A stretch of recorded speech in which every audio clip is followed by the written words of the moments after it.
తీర్పేయడాన్ని ఎంఆర్పిఎస్ తరఫున ఆదివ కులాల తరఫున స్వాగతిస్తుంది. అంటే ఎప్పుడైనా అణగారిన వర్గాలకు జనాభా తమాషా ప్రకారం ఎవరు ఎంతమంది ఉంటే వారికి వాటా వంతులు తప్పేం లేదు.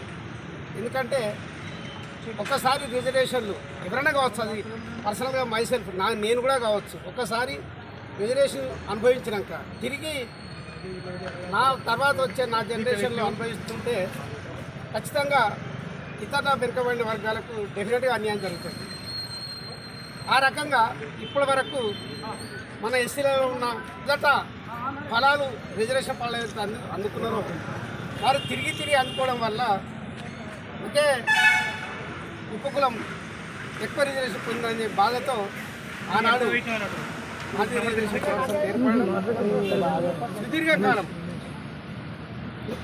సుదీర్ఘకాలం పోరాటం చేసిన చరిత్ర ఎవరికి కూడా లేదు. అంటే మన స్వాతంత్ర పోరాటం అట్లాంటివి చూడొచ్చు, కానీ ఈవెన్ తెలంగాణ ఉద్యమం కూడా మనం చూసిన దాదాపు 15 సంవత్సరాలు వచ్చింది. కానీ ఒక ఏబిసిడి ఒక మాదిగ ఉపకులాలు చేస్తున్న పోరాటం అవుతుందో ఈ రోజుకు అంటే దాదాపు 30 సంవత్సరాల తర్వాత అది కూడా సుప్రీంకోర్టు జడ్జిమెంట్ ఇవ్వడం వల్ల మనం సాధించుకున్నందుకు నిజంగా చాలా సంతోషంగా ఉంది.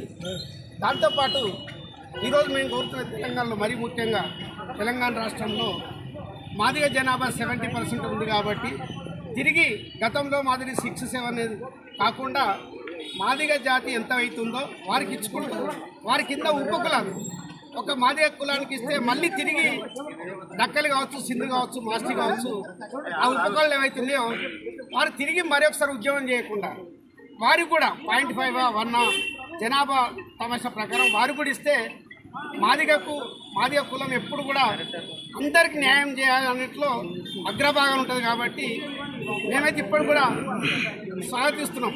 ఉపకులాలకు ఖచ్చితంగా రిజర్వేషన్ ఉండాల్సిందే. మాకొక్క మాదిగలకు వచ్చింది కాబట్టి మేము సంతోషపడాల్సిన అవసరం లేదు.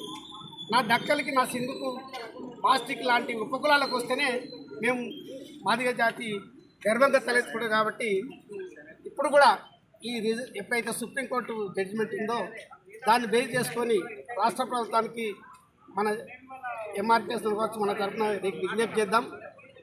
జనాభా దామాష ప్రకారం ఎవరికి ఎంత అన్నా కానీ అది మాల కావచ్చు, మాదే కావచ్చు, ఉపకులాలు కావచ్చు, ఎవరికైనా ఆ జనాభా దామాష ప్రకారం రిజర్వేషన్లు ఇస్తే ఎవరైతే నిజంగా లబ్ధి పొందుతుందో, ఎవరైతే ఏ కులం అయితే, ఎవరైతే వెనుకబడ్డ జాతి ఎవరైతే ఉందో వాళ్ళకి న్యాయం జరుగుతుంది. కాబట్టి ఆ రకంగా రిజర్వేషన్ ఫలాలు అనుకోవాలని మనస్ఫూర్తిగా కోరుకుంటూ ఏదేమైనా 30 సంవత్సరాల తర్వాత ఈరోజు మనం ఈ సంతోషాన్ని ఎందుకంటే ఇది మాటలలో చెప్పుకుంటే తీరేది కాదు. కాబట్టి త్యాగం ఎంతమంది త్యాగాలు, చాలామంది పిల్లలు ఆనాడు గాంధీ భవన్లపై ఇక్కడ అక్కడ కాల్చుకున్న సంఘటన మనం చూసాం.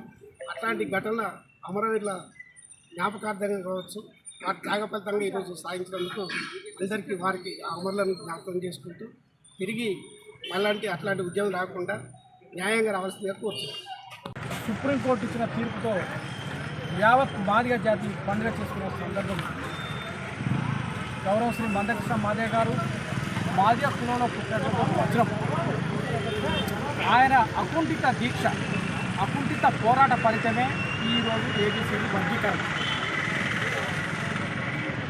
ఎన్నో ఏళ్లుగా పోరాటం చేస్తున్న ఏ ప్రభుత్వం కూడా సాహసోపేతమైన నిర్ణయం తీసుకోలేదు. మరి ఈనాడు ఉన్నటువంటి బీజేపీ ప్రభుత్వం కానీ, ఇక్కడ స్టేట్లో కాంగ్రెస్ ప్రభుత్వం కానీ మరి ఈ నిర్ణయం రావడానికి కారకులైంది. కాబట్టి ఆ పార్టీ వాళ్ళకు కూడా చాలా ధన్యవాదాలు తెలియజేస్తున్నాం. తదుపరి ఈ ఉద్యమాన్ని నీరుగార్చడానికి ఎన్నో కుహనా సంస్థలు కూడా పుట్టుకొచ్చినాయి. అట్టి సంస్థలను కూడా కాదని ఎంఆర్పిఎస్ను చీల్చాలని నానా రకాలైనటువంటి సంస్థలు వచ్చినప్పటికీ కూడా ముఖ్యంగా నిలబడ్డది మందకృష్ణ వెనుకనే ఆ పోరాట ఫలితమే ఈరోజు మనకు మాదిగ ఉపకులాల వర్గీకరణ జరిగింది. దీనివల్ల మన మాదిగ జాతి రాబోయే రోజులలో చాలా విధాలుగా మరి ఉద్యోగాలలో అయితేనేమి ఎన్నో విషయాల్లో మరి మేలు జరిగే అవకాశం ఉన్నది. కాబట్టి ఈ తీర్పును స్వాగతిస్తూ మరి పోరాడిన ప్రతి ఒక్క వీరునికి ప్రతి కార్యకర్తకు అందరికీ ధన్యవాదాలు తెలియజేసుకుంటూ 1994 జూలై 7న మరి 20 మందితో ఏర్పడినటువంటి మాదిగల యొక్క ఉద్యమము ఇది మందకృష్ణ గారు ప్రారంభించి దాదాపు నేటికి 30 సంవత్సరాలు అవుతుంది.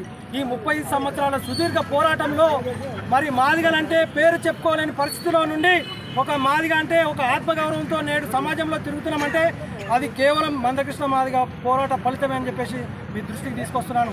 అట్లాగే ఎన్నో ఒడిదుడుకులు ఎన్నో అవాంతరాలు మరి మందకృష్ణ అంటే పలానా పార్టీకి అమ్ముడు పోయిండు, ఇటు అమ్ముడు పోయిండు, అటు అమ్ముడు పోయిండు అని ఎన్నో అవాకులు చవాకులు పేలినప్పటికీ కూడా మరి ఆయన వెనుక తిరగకుండా మాదిగ జాతి సంపూర్ణ విజయమే లక్ష్యంగా మరి మదిలో పెట్టుకొని మరి ముందుండి పోరాడిన ఏకైక నాయకుడు 30 సంవత్సరాల సుదీర్ఘ పోరాటాన్ని నడిపించిన దమ్మున నాయకుడు కేవలం మందకృష్ణ మాదిగ గారు అని చెప్పేసి మీ దృష్టికి తీసుకొస్తున్నాడు. ఈరోజు మరి ఈ 30 ఏళ్ళ ఫలితంగా మరి మనకు ఈ ఉద్యమానికి సహకరించినటువంటి ప్రతి మరి సామాజిక వర్గ నాయకులకు కావచ్చు, రాజకీయ నాయకులకు కావచ్చు, ప్రతి ఒక్కరు కూడా పేరు పేరున మేము మాదిగ జాతి పక్షాన వాళ్ళకి ప్రత్యేక ధన్యవాదాలు తెలియజేసుకుంటున్నాం. ఈరోజు మేము మాకు వచ్చి అందినటువంటి మరి ఇచ్చినటువంటి సుప్రీంకోర్టు తీర్పును మేము సంపూర్ణంగా స్వాగతిస్తున్నాం. మరి ఇది మాదిగ జాతి గెలుపుకు మరొక మెట్టు అభివృద్ధి చెందడానికి ఇది దోహదపడుతుంది. మా 30 ఏళ్ల కళ సహకారం ఈరోజు అయినందుకు ఈరోజు మేము చేరాల గ్రామంలో మరి చేరాల పట్టణ కేంద్రంలో సంబరాలు నిర్వహించుకుంటా ఉన్నాం. మరి అదేవిధంగా ఏదైతే సుప్రీంకోర్టు ఇచ్చిందో ప్రతి ఒక్క రాష్ట్రాలు కూడా మరి దాన్ని తూచా తప్పకుండా మరి ఆయా రాష్ట్రాలలో మరి ఈ రిజర్వేషన్ను ఎస్సీ ఏబిసిడి వర్గీకరణను అమలు చేయాల్సిన బాధ్యత తీసుకోవాల్సిందిగా మేము రాష్ట్ర ప్రభుత్వాలను కూడా కోరుతూ సెలవు తీసుకుంటున్నాం. జై మాదిగ, జై జై మాదిగ. ఈరోజు 30 సంవత్సరాల అలుపెరుగని పోరాటం మందకృష్ణ మాదిగ గారు చేసినటువంటి ఈ పోరాటం ఒక తుది దశకు ఒక ఆనందకరమైనటువంటి విషయంలో ముగింపుకు వచ్చిందనేది మాదిగ జాతి అంతటికి కూడా ఒక సంతోషకరమైనటువంటి విషయం. గత ప్రభుత్వాలు మరి సుప్రీంకోర్టు రిజర్వేషన్కు అనుకూలమైన తీర్పు ఇవ్వలేదనేటువంటి ఒక సాకుతో ఈ రిజర్వేషన్ను నాచుతూ వచ్చింది. ఈ ఎస్సీ వర్గీకరణ అనేది జరగకపోవడం వల్ల ఈ ఎస్సీలో ఉన్నటువంటి 56 ఉపకులాలు చాలా విధాలుగా నష్టపోవడం జరిగింది. అటు విద్య విషయంలో కానీ, ఇటు ఉద్యోగాల విషయంలో కానీ ప్రభుత్వాల నుంచి అందాల్సినటువంటి అనేక పథకాలలో ఈ ఎస్సీ 56 ఉపకులాలు అనేక రకాలుగా నష్టాలకు గురైందనేటువంటి విషయం అందరికీ తెలిసిందే. ఈ అలుపెరుగనటువంటి ఈ సుదీర్ఘ పోరాటం ద్వారా నేడు సుప్రీంకోర్టు ఈ ఎస్సీ వర్గీకరణకు అనుకూలమైన తీర్పునివ్వడం అనేది నిజంగా మనమంతా హర్షించదగినటువంటి విషయం. ఈ సందర్భంగా మేము రాష్ట్ర ప్రభుత్వానికి ఒకటే వినతి చేస్తున్నాం. ఇన్ని రోజులు ఏ విధంగానైతే మరి సుప్రీంకోర్టు తీర్పు వర్గీకరణకు అనుగుణంగా లేదనేటువంటి సాకుతో వర్గీకరణ నాంచారో ఇకనైనా ఈ తీర్పును ఆసరాగా తీసుకొని మరి రాష్ట్ర ప్రభుత్వం ఈ వర్గీకరణ వీలైనంత త్వరగా చేయాలని మేము కోరుకుంటూ మందకృష్ణ మాదిగ గారికి మేము ఈరోజు నిజంగా ఉద్యమాభివందనాలు తెలుపుతున్నాం. ఈ విషయం యావత్తు మాదిగ జాతికి చాలా సంతోషకరమైనటువంటి విషయమని ఈ సందర్భంగా మేము తెలియజేస్తాం. 30 ఏళ్ల సుదీర్ఘ ఉద్యమ పోరాటంలో నిధులు నియామకాల విషయంలో మాదిగ ఉపకులాలకు జరిగిన అన్యాయాన్ని గత 30 సంవత్సరాల కిందనే మాదిగలకు అన్యాయం జరుగుతుందని ఎంఆర్పిఎస్ మాదిగ రిజర్వేషన్ పోరాట సమితి సంఘాన్ని స్థాపించి దాదాపు 30 సంవత్సరాలు గడుస్తున్నా ఈరోజు సుప్రీంకోర్టు ఇచ్చిన తీర్పును ఎంఆర్పిఎస్ టీఎస్ తరఫున మేము స్వాగతిస్తున్నాం.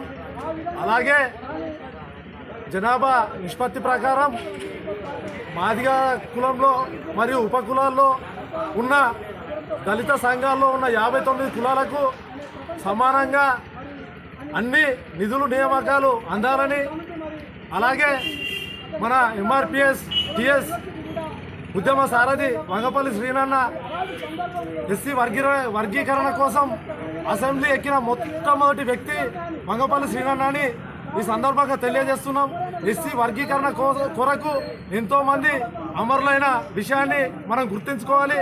వారు మరణించి మనకు రాబోయే నిధులు నియామకాలను అందించినందుకు వారికి ఘన నివాళులు తెలియజేస్తూ సిద్దిపేట జిల్లా ఎంఆర్పిఎస్ టిఎస్ పక్షాన తెలియజేస్తున్నాం. జై భీమ్, జై మాదిగ.